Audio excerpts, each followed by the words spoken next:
আল্লাহর কত প্রিয় বান্দাদের মরণ নামাজের সাজদা অবস্থায় হয়। আল্লাহর কত প্রিয় বান্দাদের মরণ নামাজে দাঁড়ায় দাঁড়ায় কুরআনুল কারীমের তিলাওয়াত করা অবস্থায় হয়। আবার কত মানুষের মরণ কাবার চত্বরে হয়, তাওয়াফ করা অবস্থায় মরণ হয়। কত মানুষের মরণ তো নবীজির মদিনায় রওজা জিয়ারত করা অবস্থায় হয়। বলো তো কত মানুষ মরে গেলে কবর থেকে জাহান্নামের আগুনের ধোঁয়া দেখা যায়। কত মানুষের মরণের পরে কবর থেকে গন্ধ পাওয়া যায়। আবার কত আল্লাহওয়ালা মরণের পরে কবর থেকে সুঘ্রাণ বের হয়। কত মানুষের কবর থেকে চমৎকার করে সুঘ্রাণ বের হয়। 10-20 বছর পরেও লাশটাকে তাজা পাওয়া যায়। তোমার আমার মরণের পরে অবস্থা কি হবে চিন্তা করো তো। ও দুনিয়ার মুসলমানেরা, বলো তো কোন দুনিয়ার জন্য পাগল হয়ে গেলা? এই দুনিয়ার জন্য যে পাগল হইলা, মরণটা তোমার কেমন হবে বলো? দেখো না কত মানুষের মরণ কাবার চত্বরে হয়। আবার কত কপাল পোড়ার মরণ মদের বাড়ির মধ্যে হয়। কত কপাল পোড়ার মরণ সন্ত্রাসী কাজ করতে গিয়া হয়। কত বদমাশের মরণ নাচ গানের মধ্যে গিয়া হয়। কত মানুষের মরণ ডাকাতি করতে গিয়া হয় রে বাবা। এই জন্য আজকের ময়দানটার মধ্যে যারা হাজির, খেয়াল করে দেখো না বাজার, এই দুনিয়ায় কেউ থাকতে পারে নাই, তুমি আর আমিও থাকতে পারবো না। এই দুনিয়ায় বাবা নাই, মা নাই, তোমার আমার, তুমি আমিও থাকবো না। দাদা নাই, তুমি আর আমিও থাকবো না। হিসাব নিলাও এই 75 বছর 76 বছর ধরে মাহফিলটা হোসাইনিয়া চলতেছে। কত ওয়াইজ এখানে বসে বসে বয়ান করেছে। আজকে তারা হয়তো জমিন থেকে বিদায় হয়ে আল্লাহর কবরে চলে গেছে। আবার কত শ্রোতা এই মজলিসের মধ্যে ছিল, আজকে তারা নাই। এই মাদ্রাসায় কত শায়খুল হাদিস, কত আসাতিজায়ে কারাম ছিল, আজকে তারাও নাই। আমার আব্বা জানের নানা যিনি ছিলেন বিহারি হুজুর রহমতুল্লাহ আলাই, তিনিও এই মাদ্রাসায় বুখারী পড়িয়েছেন। আজকে আল্লাহর বান্দাও জমিন থেকে বিদায় হয়ে গেলেন। এবং কত কত কত মানুষ জমিন থেকে বিদায় হয়ে গেল। আজকের এই মাহফিলটাও কারো জীবনের শেষ মাহফিল হতে পারে। আজকের এই মোনাজাতটাও কারো জীবনের শেষ মোনাজাত হতে পারে। আজকের এই রাত কারো জিন্দেগির শেষ রাত হতে পারে বাবা। এই জন্য আজকের ময়দান থেকে ওয়াদা করে বের হও, আর মালিকের কাছে ওয়াদা করো, আল্লাহ হুসাইনিয়া মাদ্রাসার মাহফিলে আগামী বছর আসতে পারবো কিনা জানি না, তবে আজকের এই দিনে আল্লাহ উলামায়ে কেরামদের বদৌলতে ক্ষমা চাই, মাফ করে দাও, জান্নাতি বলে কবুল করে নাও। ইমানদার বানায় কবরে নিও, বেঈমান বানায় কবরে নিও না। আমার মালিকের কাছে এই ওয়াদা গুলো করতে কারা কারা তৈয়ার আছো? 2টা হাত উঁচা করে আল্লাহকে দেখাও, চোখের পানি ফেলে জোরে আওয়াজ দিয়ে ডাকো না আল্লাহ, আর জোরে আল্লাহ, চিল্লা জোরে বলো আল্লাহ।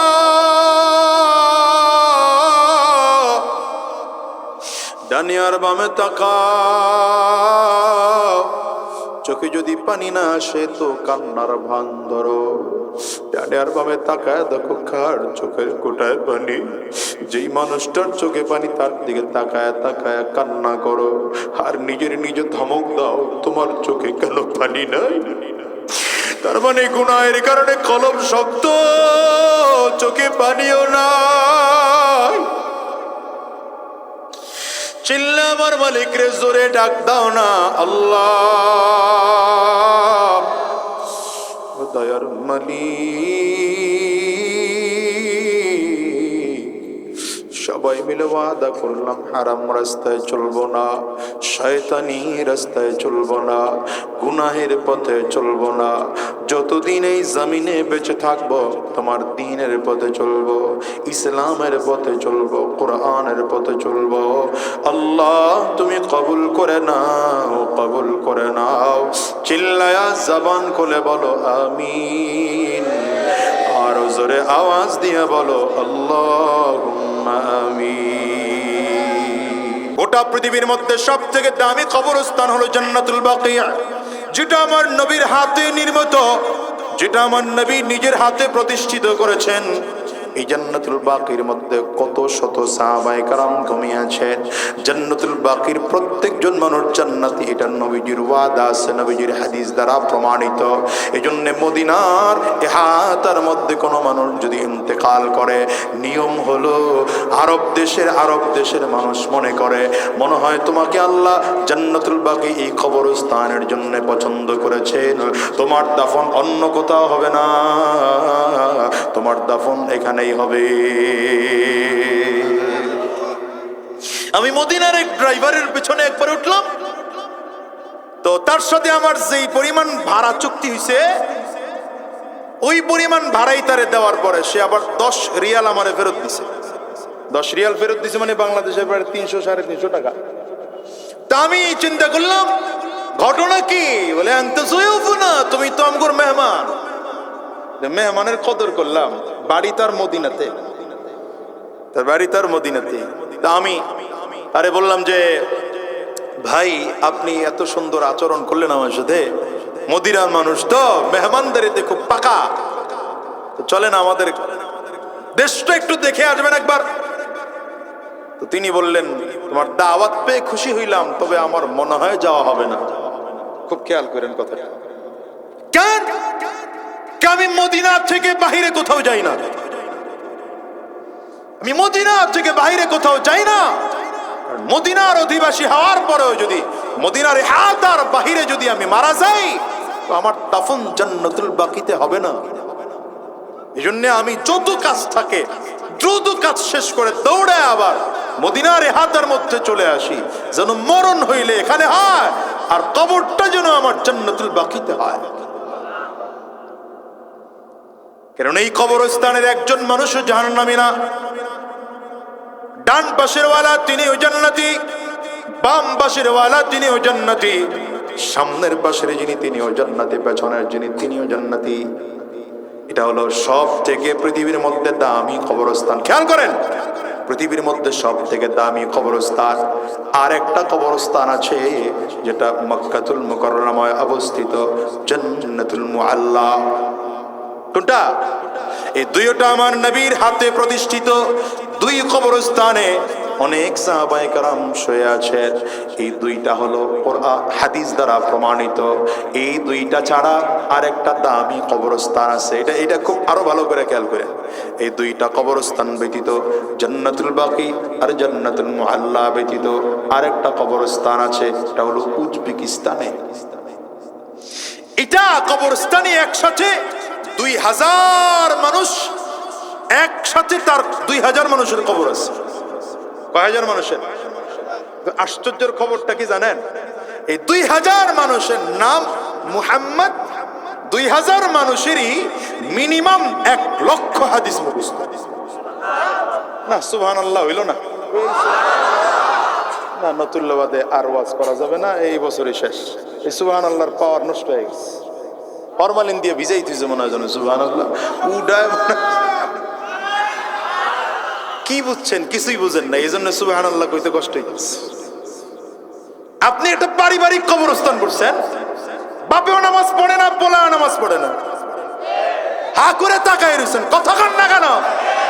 বাপেও নামাজ পড়ে না, ছেলেও নামাজ পড়ে না, বউ নামাজ পড়ে না, মাইয়াও নামাজ পড়ে না। এই পারিবারিক কবরস্থানে সবগুলো জাহান্নামী।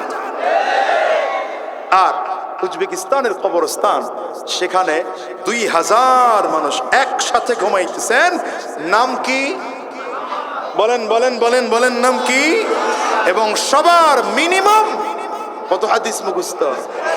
মিনিমাম, উপরে তো আছেই। এর মধ্যে ইমাম বুখারী রাহমাতুল্লাহি আলাইহির কবরও ওইখানে। ইমাম বুখারীর নাম কি? আ করে তাকায় রয়েছে। জানবেন কেমনে? খেলোয়াড়ের নাম জানো? খেলোয়াড়ের নাম মুখস্থ করবা? জুয়ান না করে কই, মুরব্বী করে তো আর বকতে পারতেছি না, জুয়ান না ডেরে বলি। খেলোয়াড়ের নাম পড়বি আর এলো নায়কের নায়িকার নাম মুখস্থ করবি, এটি কাম হলো তোর। আর বসে বসে কোন নায়কের নায়িকা কোন স্টাইলে চুল কাটে, হেমনে চুল কাটবি আর হলো প্যান্ট কোন জায়গায় দিয়ে ছিঁড়ে তুই এমনি ছিঁড়বি, কপাল পুরলে এগুলো হয়। মুসলমানের সন্তান বুখারী লিখছেন কে, নামটাই জানো না। মুসলিম শরীফ লিখছেন কে, নামটাই জানো না। 5 জন সাহাবীর ইতিহাস জানো না, 5 জন নবীর ইতিহাস জানো না, তুমি মুসলমানের বাচ্চা। হ্যাঁ, অথচ তোমার পাকিস্তানের খেলোয়াড়ের নাম মুখস্থ, ইন্ডিয়ার খেলোয়াড়ের নাম মুখস্থ, বাংলাদেশের খেলোয়াড়ের নাম মুখস্থ।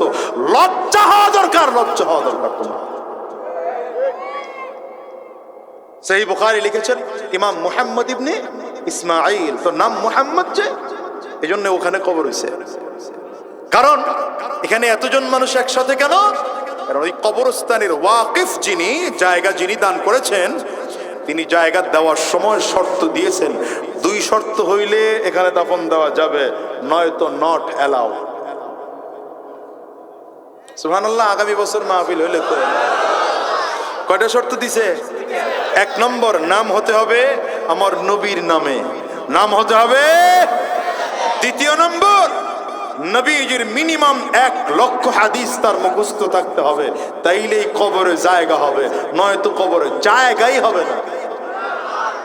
এই জন্য সাহেবে হিদায়া, হিদায়া কিতাব যিনি লিখছেন, উলামায়ে কেরাম জানেন, নামটা তার এই নামে পড়ে নাই, নামটা তার মুহাম্মদ ছিল না, কিন্তু হাদিসের হাফেজ ছিলেন। এই জন্য নামে মিলে না, এই জন্য এই কবরস্থানে জায়গা হয় নাই, 1 শর্ত পাওয়া যায় নাই। আমাকে এমন যদি কেউ শর্ত দিত, যে কবরস্থান আমাকে আছেন আপনার, এই যে গোরস্থান রোড, গোরস্থানের যিনি জমিদাতা, উনি যদি শর্ত দিত যে বেনামাজিরে এখানে দাফন দেওয়া যাবে না, সবগুলারে, বরিশালের কতজন রে এই যে বুড়িগঙ্গায় ভাষা কি বলে এটা, কীর্তন খোলায় ভাষান লাগতো, তেরো পাইতেন না। রাগ করতেছেন না? খুব রাগ হইতেছে, হোক না হোক, এরপরে আমি এইটাই খুব। এই জন্য মরণ এমন হওয়া চাই। আরে ভাই, হায়াতের জিন্দিগি তো এমন, ধনী হইলেও বাঁচা যায়, গরিব হইলেও বাঁচা যায়, নেতা হইলেও বাঁচা যায়, নেতা না হইলেও বাঁচা যায়। বলেন না, বলেন না, বলেন না। বরঞ্চ আমি আমার অভিজ্ঞতার থেকে বলি, নেতা হওয়ার চেয়ে, ক্ষমতাবান হওয়ার চেয়ে সাধারণ মানুষ হওয়া অনেক ভালো। টেনশন কম। কি কম? টেনশন কম। মানুষ তো খালি নেতা হওয়ার লাগে দৌড়ায়, গাড়ি কিনছে হাত খোলা, হাত গিলের পর হাত নাড়ায়, খারাইছি আমি, কি কথা কন নাকি? তো আমার অভিজ্ঞতা এটা হইছে, আর কিছু হোক না হোক, এই অভিজ্ঞতাটা হইছে যে আলহামদুলিল্লাহ, নেতা হওয়ার চেয়ে সাধারণ জনগণ হওয়া অনেক ভালো। কারণ নেতা হইলে ভিতরে একটু আমি ভাব তৈরি হয়, আমি এটা চেয়ারম্যান আর কি, একটা ভাব তৈরি হয়। আর যদি ক্ষমতা কম থাকে, তাহলে দিলটা ভাঙা থাকে। আনা ইনদা মুনকাসিরাতিল কুলুব, হাদিসে কুদসিতে এসেছে, আল্লাহ বলেন যে ভাঙা দিলওয়ালার কাছে আমি থাকি। আল্লাহ থাকেন কই? বিপদে আসলে দিলটা ভেঙে যায়, দোকান পড়ে গেছে দিল ভেঙে যায়। জন্য মানুষ যখন ভুলে যায়, তখন আল্লাহ ভূমিকম্প দিয়ে একটা লাড়া দিয়া মানুষদের দিল ভেঙে দেয়। দিলটাকে, আর আমি আল্লাহর প্রতি মুতাওয়াজ্জহ কর, আমি তোর হয়ে যাব।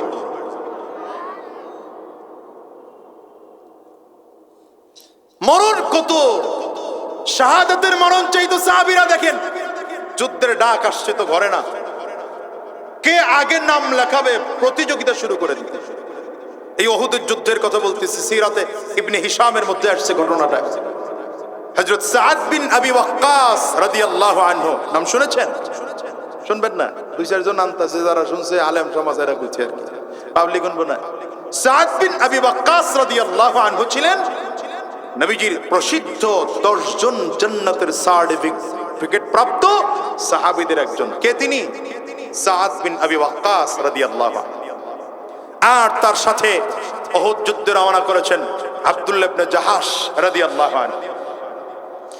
রাস্তায় যাওয়ার সময় হযরত সাদ বিন আবি ওয়াক্কাস বলেন, আব্দুল্লাহ, মুজাহিদদের দোয়া তো আল্লাহ পাকের কাছে পর্দা ছাড়া কবুল হয়। জোরে বল না। মুজাহিদদের দোয়া আল্লাহ পাকের কাছে কবুল হয়। কাজ করি, আমি দোয়া করব, তুমি আমার দোয়ায় আমিন আমিন আমিন বলবা। তাহলে 2 মুজাহিদ, একজন দোয়া করবে, আরেকজন আমিন বলবে, কবুল না হয়ে যায় কই? আব্দুল্লাহ ইবনে জাহাশ কয়, ভাই আপনি যদি দোয়া করেন আমি আমিন বলে দিলে আমিও দোয়া করব, আপনি আমিন কইবেন? হ্যাঁ, শর্ত পূরণ হইল। তো শর্ত হলো দোয়া যে করবো গোপনে গোপনে, একজন আর একজনকে জানাবো না, কেউ করবে না। তো মুজাহিদদের দোয়া কবুল হয় এই চিন্তা করে তারা দোয়া শুরু করছে। মুজাহিদদের দোয়া কেমন কবুল হয় এটা বোঝার জন্য আর একটা কথা শুনতে হবে। বলবো, মুজাহিদদের দোয়া আল্লাহ পাকের কাছে যে কবুল হয় এটার একটা ঘটনা লিখেছেন ইমাম তাবরানী। আদ-দুআ নামে একটা কিতাব লিখছেন। কি দোয়া, কি নাম? আদ-দুআ। আদ-দুআ নামে কিতাবের মধ্যে লিখছেন যে এক মুজাহিদ, এক নবীর এক সাহাবী হযরত আমিরুল মুমিনিন ওমর ফারুক রাদিয়াল্লাহু আনহুর কাছে, মুসরামুসরি করেন না, নিরিবিলি বলেন, মুসরামুসরি করেন। আমিরুল মুমিনিন হযরত ওমর ফারুক রাদিয়াল্লাহু আনহুর সামনে আসছে। বাবা আসছে, ছেলে আসছে, দুইজন মিলে একসাথে, বাবা আর ছেলে, বাবা আর ছেলে দুইজন আসছে। আমিরুল মুমিনিন দুইজনের দিকে তাকায় বলে, বাহ, তো চমৎকার বাবা, চমৎকার ছেলে, একজন আর একজনের ফটোকপি দেখা যায়, একজন আর একজনের। এমন কিছু বাপ ছেলে আছে না, বাপরে দেখলে মনে হয় একটু খালি দাড়ি টাড়ি পাকছে, ছেলেরে দেখলে মনে হয় যেন এই মাত্র জুয়ানটা। কি কথা কন না কেন? আমি মাঝে মাঝে মিলাই, আমাদের শায়েখে চরমনাই মুফতি সৈয়দ ফয়জুল করিম সাহেব আর তার ছেলে এখন ফজলুল করিম মুজাহিদ, একদম সেম চেহারার মনে হয় আমার। শায়েখে চরমনাই ওই বয়সে যেমন ছিল এখন এরকমই। আমি আমার ছোট ছেলেটারে নিয়ে একবার আমার মসজিদে গেলাম, আমি যেখানে নামাজ পড়াই উত্তরায়। সভাপতি বারবার খালি আমার দিকে তাকায় আর ছোটটার দিকে তাকায়, তাকায় হুজুর আমার কাছে মনে হইতেছে ফটোকপি মেশিনের উপরে আপনারা ডাকছে আর নিচে দিয়ে এইটারে বের করছে। এমন কিছু বাপ ছেলে আছে না। আমিরুল মুমিনিন হযরত ওমর ফারুকের সামনে এই বাবা আর ছেলে দুইজন হাজির। তা আশ্চর্য বাপ, আশ্চর্য ছেলে, একজনের চেহারার সাথে আরেকজনের হুবহু মিল দেখা যায়। এখন এই লোক বলতেছে, আমিরুল মুমিনিন খবর কি জানেন, আমার এই বাচ্চা আমার সাথে চেহারার মিল তো আছেই, আর আজীব ঘটনা আছে। বলে, কি আজীব ঘটনা? আজীব ঘটনা হলো, আমি যুদ্ধের ময়দানে রওনা করলাম, স্ত্রীর কাছ থেকে বিদায় নিয়ে যখন যাচ্ছি তখন আমার এই সন্তান স্ত্রীর গর্ভে। স্ত্রী বারবার কান্না করতেছিল, স্বামী হে, যাচ্ছেন যুদ্ধের ময়দানে, ফিরে আসবেন কিনা জানি না, যদি শহীদ হয়ে যান বাচ্চার কি হবে, বাচ্চার কি হবে, ওরে লালন পালন করবো কেমনে? যে সন্তান বড় হয়ে গেছে ওদের লালন পালন করতে তো কষ্ট নাই, এই ছোট বাচ্চার অবস্থা কি হবে? বলে, আমার দিলটা নরম হয়ে গেল, আমি যুদ্ধের ময়দানে রওনা করবো। ওই অবস্থায় স্ত্রীর পেটে হাত দিয়ে বললাম, আস্তাউদিউকাল্লাহ মা ফি বাতনিক, তোমার পেটে যা আছে আমি আল্লাহর আমানতে দিয়ে গেলাম। তোমার পেটে যা আছে আমি তারে আল্লাহর দায়িত্বে, আল্লাহর আমানতে দিয়ে গেলাম। মুজাহিদদের দোয়া কেমনে কবুল হয় এটা দেখেন। চলে গেছেন যুদ্ধের ময়দানে, যুদ্ধের ময়দান শেষ করে, যুদ্ধ লম্বা সময় শেষ হয়ে যায়, বাড়িতে ফিরে আসলাম। এসে শুনলাম এলাকার লোকজন বলে, তোমার বিবি তো জমিন থেকে বিদায় হয়ে গেছে। বিদায় হওয়ার পরে তোমার স্ত্রীকে তার গর্ভে বাচ্চা সহিত দাফন করা হয়েছে, কারণ বের করার কোনো পদ্ধতি তো নাই। মাসআলা অনুযায়ী একসাথে সন্তান সহিত দাফন করা হইল। কবর কোথায়? এলাকার লোকজন বলে, কবর দেখতে গিয়ে লাভ নাই, তোমার বিবির কবর থেকে জাহান্নামের আগুন বের হয়। এটা বড় ভয়ঙ্কর কথা না? আল্লাহর বান্দা মুজাহিদ বলে, না তো, আমার বিবিকে তো আমি চিনি, স্বামীকে তার স্ত্রী যেই পরিমাণ চিনে, স্ত্রী তার স্বামীকে যেই পরিমাণ ভালো চিনে, গোটা পৃথিবীর কেউ কাউকে এত ভালো চিনে না। এজন্য নবী যদি তার স্বামীর ব্যাপারে সার্টিফিকেট করে যে আমার স্বামীটা ভালো, তো সে জান্নাতি। সুবহানাল্লাহ। আগামী বছর আর কোন স্বামী যদি তার বিবির ব্যাপারে বলে আমার বিবিটা ভালো, তো স্ত্রী জান্নাতি। লোক বলে, আমি তো আমার বিবিকে জানি, আমার বিবি জাহান্নামী হওয়ার কোনো কারণ আমি বাহ্যিক দৃষ্টিতে দেখি না। বলে আমি রওনা করলাম রাতের অন্ধকারে, বলে রাত হলেই কবর আগুন উঠে, রাতের অন্ধকারে কবরস্থানের দিকে রওনা করেছে আল্লাহর বান্দা আস্তে আস্তে করে। বলে কবরস্থানের একদম কাছে চলে গেলাম, আমার থেকে এখনো একটু দূরে কবরস্থান। তাকে এদিকে সত্যি আমার বিবির কবর থেকে আগুন বের হচ্ছে, ধোঁয়া আসতেছে, মাঝে মাঝে কবরের ভেতর থেকে আগুন দেখা যায়। মনের মধ্যে বড় ভয়।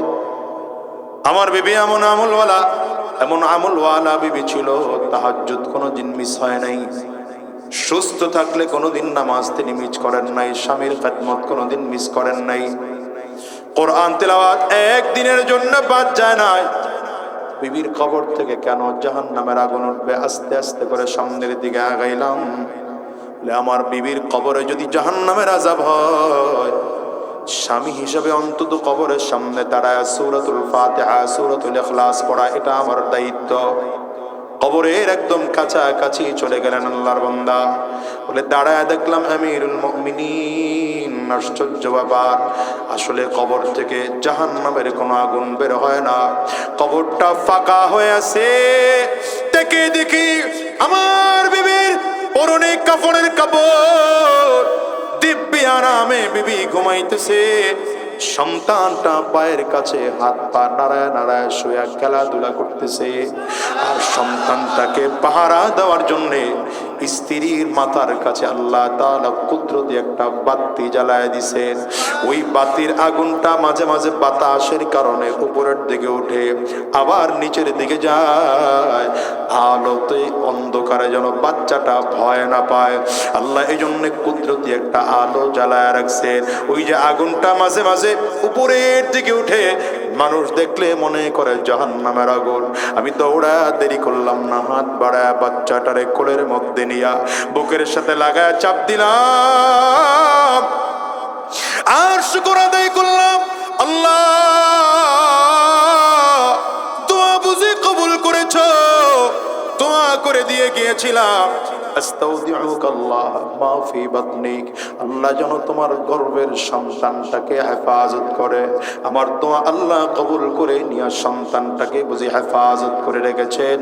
বলে কোলে নিয়া আল্লাহর কাছে দাঁড়ায় যখন উপরে তাকায় তাকায় দোয়া করতেছিলাম, হঠাৎ করে নিচের দিকে তাকিয়ে দেখলাম কুদরতের মাধ্যমে কবরটা মিলে গেল। স্ত্রীর আর কোনো খবর আমি পেলাম না। দাঁড়ায় দাঁড়ায় চিন্তা করলাম, আল্লাহ মুজাহিদদের দোয়া এমন করে বুলেটের মতো কবুল হয়ে যায়। শুধু সন্তানের জন্য দোয়া না করে বিবির জন্য যদি সাথে সাথে দোয়া করতাম, তাইলে আমার দোয়াটা তো সন্তান সহ বিবির জন্য কবুল হয়ে যাইত।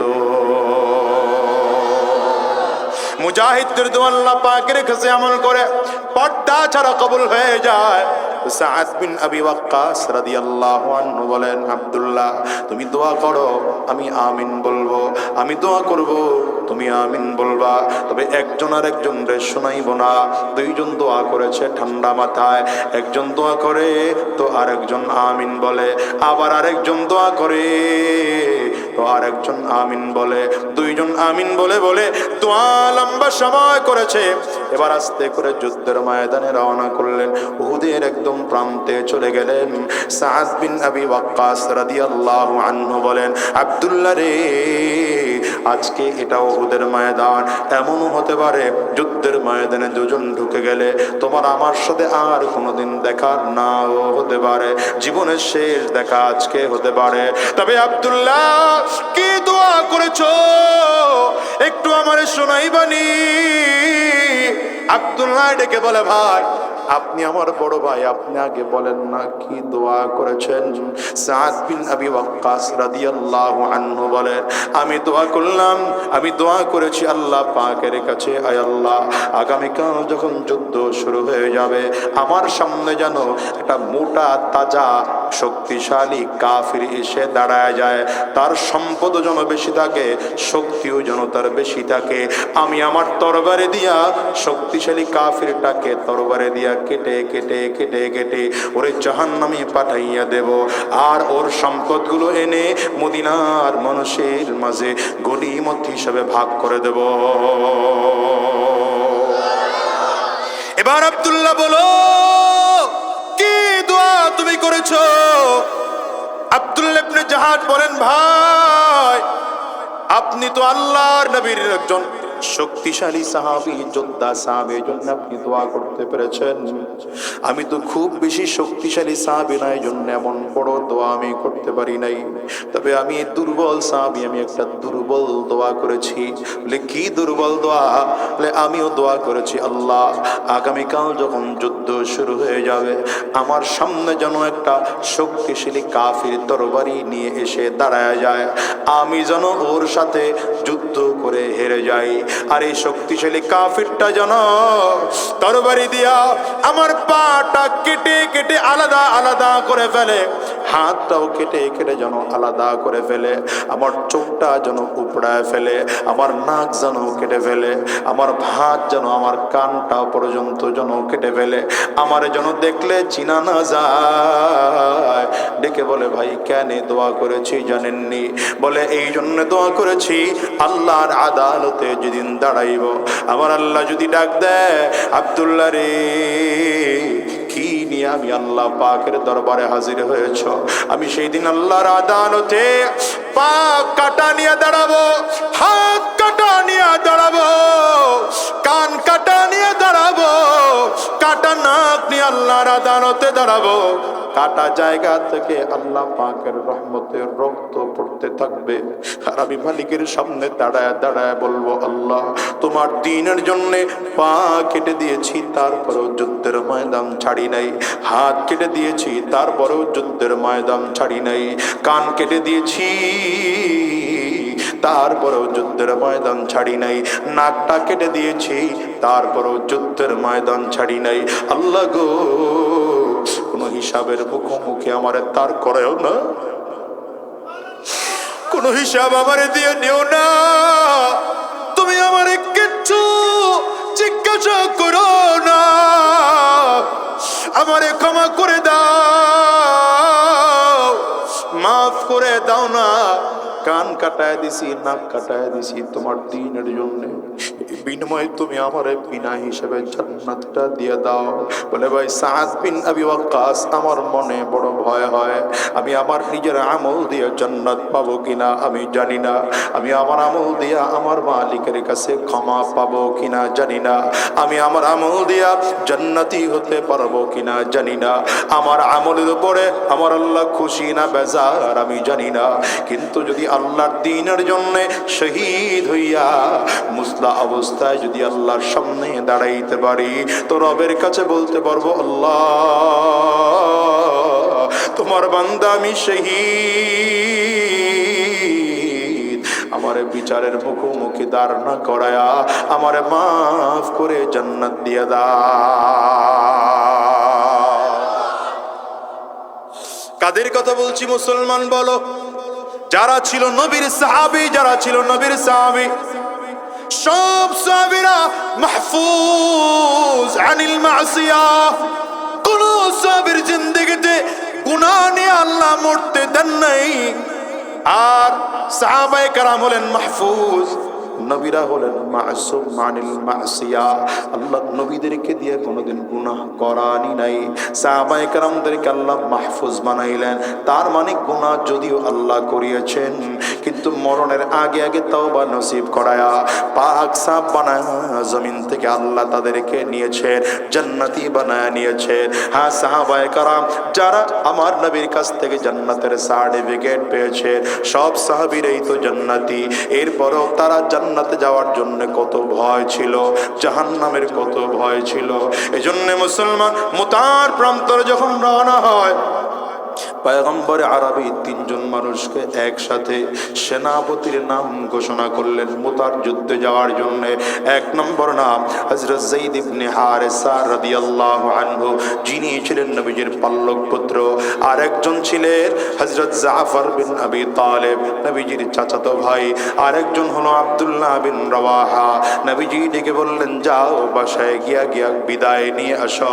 আব্দুল্লাহ বিন রাওয়াহা বাসায় চলে যায়।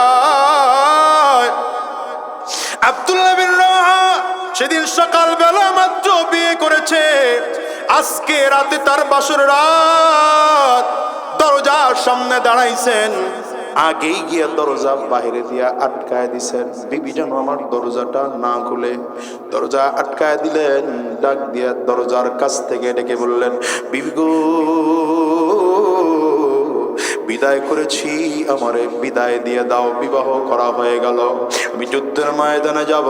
নবীজি আমার তিনজনের নাম সেনাপতির দায়িত্বের ঘোষণা কইরা আমার নামটা 3 নম্বরে বলে দিয়েছেন। এবং আমার নবী এটাও বলেছেন, যদি আব্দুল্লাহ বিন রাওয়াহাও শহীদ হয়ে যায়, তাইলে তোমরা তাৎক্ষণিকভাবে পরামর্শ করে আরেকজন সেনাপতি বানায় নিবা। বিবি গো, নিশ্চিত আমি আজকে শাহাদাত বরণ করব, আজকে নিশ্চিত আমি শহীদ, আর ঘরে ফিরে আসবো না। বিবি আস্তে করে ডেকে বলে, স্বামী আমার, একটু দরজাটা খোলানোর ব্যবস্থা করে দাও, আমি তোমার চেহারাটা দেখবো। বলেন, না ভেতরে ঢুকবো না। আবার ভেতরে ঢুকতে বাধ্য করো না, তুমি জানি তোমার ব্যাপারে শুনেছি মদিনার অনেক সুন্দরী মেয়ে তুমি, যদি তোমার চেহারা দেখি হয়তো তোমার প্রেমে আমি পড়ে যেতে পারি, যুদ্ধের ময়দানে যাওয়া থেকে আমার ঝামেলা হতে পারে। স্ত্রী বলে, স্বামী গো, না না, আপনি যদি আমার ঘরে ঢুকেন, আমি আপনার সাথে কোনো প্রেমের আলাপ করব না, আপনারে কোনো মায়ার জালে ফাঁসাবো না, কিন্তু শুধু আপনার চেহারাটা একটু দেখে রাখবো, যেন কিয়ামতের ময়দানে হাজার লক্ষ মানুষের মধ্যে যেন আমি আমার স্বামী আব্দুল্লাহকে বেছে নিতে পারি। আব্দুল্লাহ বিন রাওয়াহা বলেন, না না, যদি তোমার স্বামী শাহাদাত বরণ করে ফেলে আর তুমি যদি জান্নাতি হও, সেদিন কিয়ামতের ময়দানে আমার আল্লাহ তাআলা তোমাকে আমাকে নিজ দায়িত্বে স্বামী আর স্ত্রী বলে পরিচয় করায় দিবে। সুতরাং আমারে বাধা দিও না, যুদ্ধের ময়দানে যাইতে দাও। কিন্তু আশ্চর্যের ব্যাপার, আব্দুল্লাহ বিন রাওয়াহা রাস্তায় গিয়া হাঁটতেছে আর চিল্লায় কাঁদতেছে, হাঁটতেছে আর চিল্লায় কাঁদতেছে। অন্যান্য সাহাবীরা ডাক দেয়, আব্দুল্লাহ রে, মনে হয় তোর বিবির কথা মনে পড়ে গেল, এই জন্য বুঝি চোখের পানি ফেলে কাঁদো। নতুন বিবিরে রেখে যুদ্ধের ময়দানে বুঝে যাইতে মনে চায় না। বলে, না না, আমি এই জন্য কান্না করি না, আমি এই জন্য কান্না করি না, আমি কান্না করি এই জন্যে নবীজি আমার নামটা 3 নম্বরে ঘোষণা করেছেন, তুমি শহীদ হব তো 3 নম্বরে শহীদ হব। আমার শাহাদাতের ওই পরিমাণকে শক্তি থাকবে, এই পরিমাণ শক্তিশালীকে আমি শহীদ হতে পারবো, যেই শাহাদাতের শক্তি দিয়া পুলসিরাতটা বিনা হিসেবে পার হইতে পারবো। এতটুকু শাহাদাতের শক্তি কি আমার থাকবে না? কি আমি চিন্তা করে আমি কান্না করি, কারণ পুলসিরাত তো জাহান্নামের পুলের উপরে হবে। পুলসিরাতের পুলটা যদি জাহান্নামের উপরে দিয়ে পুলসিরাত পার হওয়া না যায়, তো কেটে কেটে কেটে কেটে জাহান্নামের মধ্যে পড়ে যাওয়া লাগবে। এই জন্য আমার মনে বড় ভয়, আমি কোন দরজার শহীদ হব, যেই দরজার শহীদ হলে যদি পুলসিরাত পার হইতে না পারি। এই জন্য আমি আল্লাহ পাকের কাছে কান্না করি আর মনে মনে বলি, আল্লাহ আমার এমন করে শহীদ বানাও যেই মর্যাদার শাহাদাত বরণ করলে বিনা হিসাবে জান্নাতে যাওয়া যাবে। আরে যুবক, কাদের কথা বলছি বলো? এই যতগুলো কথা বললাম সব সাহাবীদের কথা বলতেছি। যেই নবীর সাহাবীদের অবস্থা এমন ছিল, তুমি আর আমি তো নবীর সাহাবী না, তুমি আর আমি তো তাবিঈন না, তুমি আমি তো তাবিঈন না। কারণ যারা আবার নবীকে ঈমানি হালাতে দেখেছেন তারা সাহাবী, যারা সাহাবীকে ঈমানি হালাতে দেখেছেন তারা তাবিঈন, যারা তাবিঈনদেরকে ঈমানি হালাতে দেখেছেন তারা তাবিঈন। নবী এই তিন দলের ব্যাপারে আলাদা করে ঘোষণা করে দিয়েছেন, খায়রুল কুরুনি কারনি সুম্মাল্লাযীনা ইয়ালুনহুম সুম্মাল্লাযীনা ইয়ালুনহুম। পয়গম্বর বলেছেন সব থেকে দামি যুগ, উত্তম যুগ হলো আমি আর আমার সাহাবীদের যুগ, এরপরে তাবিঈনদের যুগ, এরপরে তাবিঈনদের যুগ। সব থেকে শ্রেষ্ঠ যুগের মানুষ সাহাবায়ে কেরাম। এরা যদি চোখের পানিগুলো ছেড়ে ছেড়ে এমন করে কান্না করতে পারে, আর যদি মরণের ভয় এদের কলিজার মধ্যে এমনই হয়, তাইলে বলো তো তোমার আমার কলিজায় মরণের কেমন ভয় হওয়া দরকার, বলো না? জন্য হযরত ওমর রাদিয়াল্লাহু আনহুর কথা বলছিলাম। হযরত ওমর রাদিয়াল্লাহু আনহুকে ইন্তেকালের আগ মুহূর্তে যখন মসজিদে নববীর বারান্দায় সময় রাখা হয়েছে, হযরত ওমর নিজের গালটা মসজিদে নববীর বারান্দার মাটির সাথে ঘষতেছে আর চিৎকার করে করে বলতেছেন, ওয়াইলুল লাকা ইয়া উমর ইল্লাম ইয়াগফির লাকা রাব্বুক, ওয়াইলুল লাকা ইয়া উমর ইল্লাম ইয়াগফির লাকা রাব্বুক।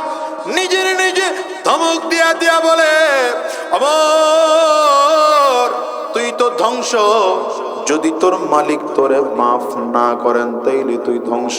নিজের নিজে ধমক দিয়া দিয়া বলে, ও দুনিয়ার মুসলমানেরা, বলো তো কোন দুনিয়ার জন্য পাগল হয়ে গেলা?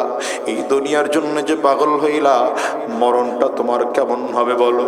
দেখো না কত মানুষের মরণ কাবার চত্বরে হয়, আবার কত কপাল পোড়ার মরণ মদের বাড়ির মধ্যে হয়, কত কপাল পোড়ার মরণ সন্ত্রাসী কাজ করতে গিয়া হয়, কত বদমাশের মরণ নাচ গানের মধ্যে গিয়া হয়, কত মানুষের মরণ ডাকাতি করতে গিয়া হয় রে বাবা। আল্লাহর কত প্রিয় বান্দাদের মরণ নামাজের সাজদা অবস্থায় হয়, আল্লাহর কত প্রিয় বান্দাদের মরণ নামাজে দাঁড়ায় দাঁড়ায় কুরআনুল কারীমের তিলাওয়াত করা অবস্থায় হয়, আবার কত মানুষের মরণ কাবার চত্বরে হয়, তাওয়াফ করা অবস্থায় মরণ হয়, কত মানুষের মরণ তো নবীজির মদিনায় রওজা জিয়ারত করা অবস্থায় হয়। এ বলো তো কত মানুষ মরে গেলে কবর থেকে জাহান্নামের আগুনের ধোঁয়া দেখা যায়, কত মানুষের মরণের পরে কবর থেকে গন্ধ পাওয়া যায়, আবার কত আল্লাহওয়ালা মরণের পরে কবর থেকে সুঘ্রাণ বের হয়, কত মানুষের কবর থেকে চমৎকার করে সুঘ্রাণ বের হয়, 10-20 বছর পরেও লাশটাকে তাজা পাওয়া যায়। তোমার আমার মরণের পরে অবস্থা কি হবে চিন্তা করো তো। এই জন্য আজকের ময়দানটার মধ্যে যারা হাজির, খেয়াল করে দেখো না বাজার, এই দুনিয়ায় কেউ থাকতে পারে নাই, তুমি আর আমিও থাকতে পারবো না। এই দুনিয়ায় বাবা নাই, মা নাই, তোমার আমার, তুমি আমিও থাকবো না। দাদা নাই, তুমি আর আমিও থাকবো না। হিসাব নিলাও এই 75 বছর 76 বছর ধরে মাহফিলটা হোসাইনিয়া চলতেছে, কত ওয়াইজ এখানে বসে বসে বয়ান করেছে। আজকে তারা হয়তো জমিন থেকে বিদায় হয়ে আল্লাহর কবরে চলে গেছে। আবার কত শ্রোতা এই মজলিসের মধ্যে ছিল, আজকে তারা নাই। এই মাদ্রাসায় কত শায়খুল হাদিস, কত আসাতিজায়ে কারাম ছিল, আজকে তারাও নাই। আমার আব্বা জানের নানা যিনি ছিলেন বিহারি হুজুর রহমতুল্লাহ আলাই, তিনিও এই মাদ্রাসায় বুখারী পড়িয়েছেন। আজকে আল্লাহর বান্দা জমিন থেকে বিদায় হয়ে গেলেন। এবং কত কত কত মানুষ জমিন থেকে বিদায় হয়ে গেল। আজকের এই মাহফিলটাও কারো জীবনের শেষ মাহফিল হতে পারে, আজকের এই মোনাজাতটাও কারো জীবনের শেষ মোনাজাত হতে পারে, আজকের এই রাত কারো জিন্দগির শেষ রাত হতে পারে বাবা। এই জন্য আজকের ময়দান থেকে ওয়াদা করে বের হও, আর মালিকের কাছে ওয়াদা করো, আল্লাহ হুসাইনিয়া মাদ্রাসার মাহফিলে আগামী বছর আসতে পারবো কিনা জানি না, তবে আজকের এই দিনে আল্লাহ উলামায়ে কেরামদের বদৌলতে ক্ষমা চাই, মাফ করে দাও, জান্নাতি বলে কবুল করে নাও, ইমানদার বানায় কবরে নিও, বেঈমান বানায় কবরে নিও না। আমার মালিকের কাছে এই ওয়াদাগুলো করতে কারা কারা তৈয়ার আছো? দুইটা হাত উঁচা করে আল্লাহকে দেখাও, চোখের পানি ফেলে জোরে আওয়াজ দিয়ে ডাকো না আল্লাহ, আরো জোরে আল্লাহ, চিল্লা জোরে বলো আল্লাহ।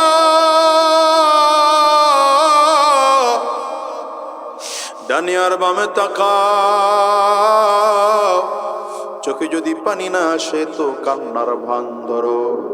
ডানে আর বামে তাকায় দেখো কার চোখের কোটায় পানি, যেই মানুষটার চোখে পানি তার দিকে তাকায় তাকায় কান্না করো, আর নিজের নিজে ধমক দাও তোমার চোখে কেন পানি নাই? তার মানে গুনাহের কারণে কলম শক্ত, চোখে পানিও নাই। চিল্লা আমার মালিক রে জোরে ডাক দাও না আল্লাহ,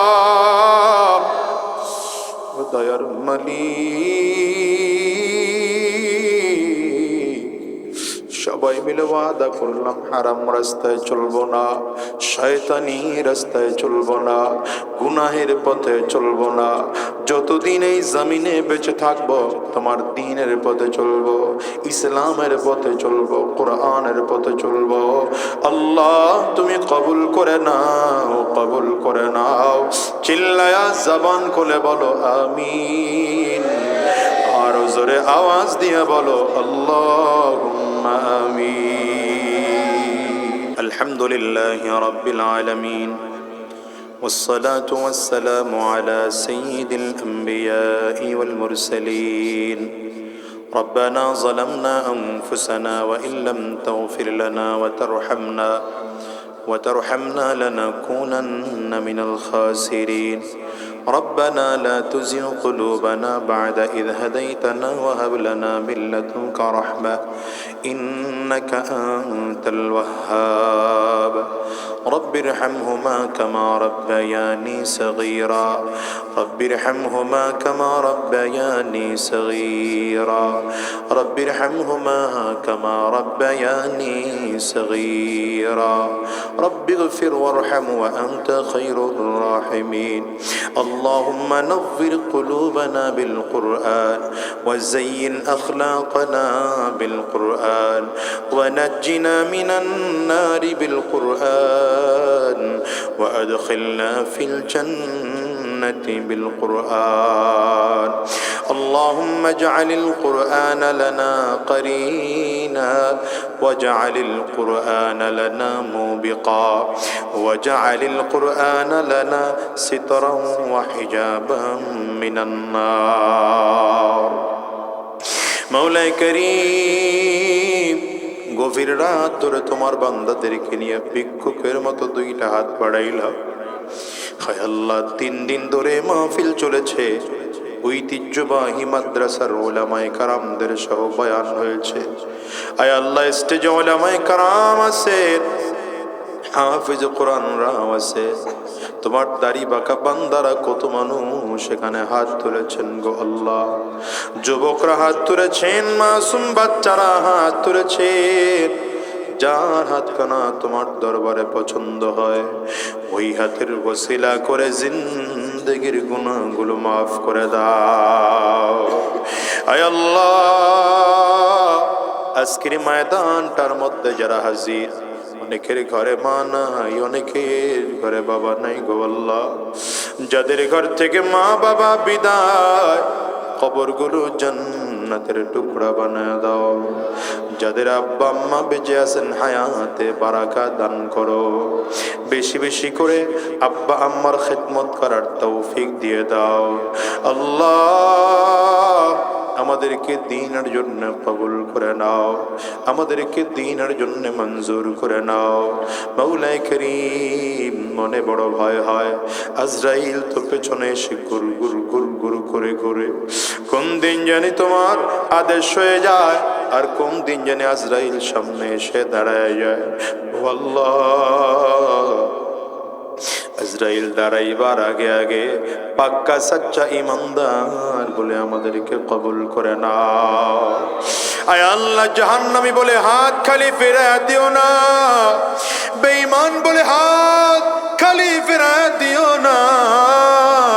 আয় আল্লাহ, নাফরমান বলে হাতগুলো খালি ফেরায় দিও না গো আল্লাহ। মেহেরবানি করে জিন্দেগির গুনাহগুলো মাফ করে দাও। তোমার খাঁটি গোলাম বলে কবুল আর মঞ্জুর করে নাও। আয় আল্লাহ, আজকের এখানে হাত তুলে যারা আমিন আমিন বলছে, আমাদেরকে দিনদার ইমানদার বানায় দাও আল্লাহ। মরণের আগে আগে তোমার খাঁটি গোলাম হওয়ার তৌফিক দিয়ে দাও। মাওলানা করিম, জাহান্নামী হিসাবে আমাদেরকে তুমি দাঁড় করায়ও না। কিয়ামতের ময়দানে যেদিন দাঁড় করায়বা, ইমানদার হিসেবে ডাক দিও আল্লাহ। আয় আল্লাহ, মাদ্রাসাকেও কবুল করে নাও, মাদ্রাসার আসাতিজায়ে কারামদেরকেও কবুল করে নাও, তুলাবায়ে ইজামদেরকেও কবুল করে নাও, কমিটির দায়িত্বশীল মুহিব্বিন মুতাআল্লিকিনদেরকেও কবুল করে নাও।